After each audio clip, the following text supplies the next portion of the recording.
সে কিন্তু এই টুর্নামেন্ট থেকে বিজয় হয়ে যাবে। অর্থাৎ ক্লিনিক যদি এই টুর্নামেন্ট থেকে হেরে যায় তাহলে আজকে কিন্তু তার বিজয় ঘন্টা হয়ে যাবে। না এই সেই Jamuna sporting academy doctor Ziaur Rahman Zia যদি হেরে যায় তাহলে কিন্তু তার আজকে এই টুর্নামেন্ট থেকে বিজয়ের ঘন্টা হয়ে যাবে। আপনারা যা বুঝতে পারছেন যে উত্তেজনার পারদ উভয় পরতে কিন্তু লেগে রয়েছে।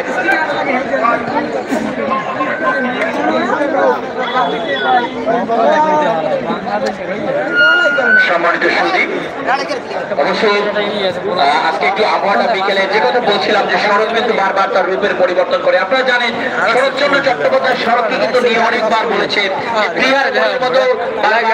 রূপের পরিবর্তন করে।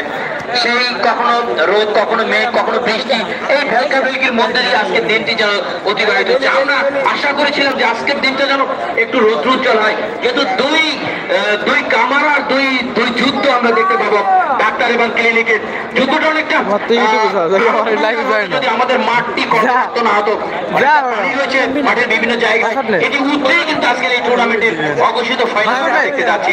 আজকে যারা জয়লাভ করবে তারা কিন্তু স্বপ্নের সেই গ্র্যান্ড ফাইনালে পা দিয়ে রাখবেন নিঃসন্দেহে। আমরা দেখতে পাচ্ছি এই মুহূর্তে খেলোয়াড়রা কিন্তু ওয়ার্ম আপ সারছেন। যমুনা স্পোর্টিং একাডেমি সাইফুল ইসলাম যিনি দলীয় গোলবারের দায়িত্বে রয়েছেন, কামবা যিনি 6 নম্বর জার্সি পরে খেলবেন, দিমাগো যিনি 13 নম্বর জার্সি পরে খেলবেন, লিটু যিনি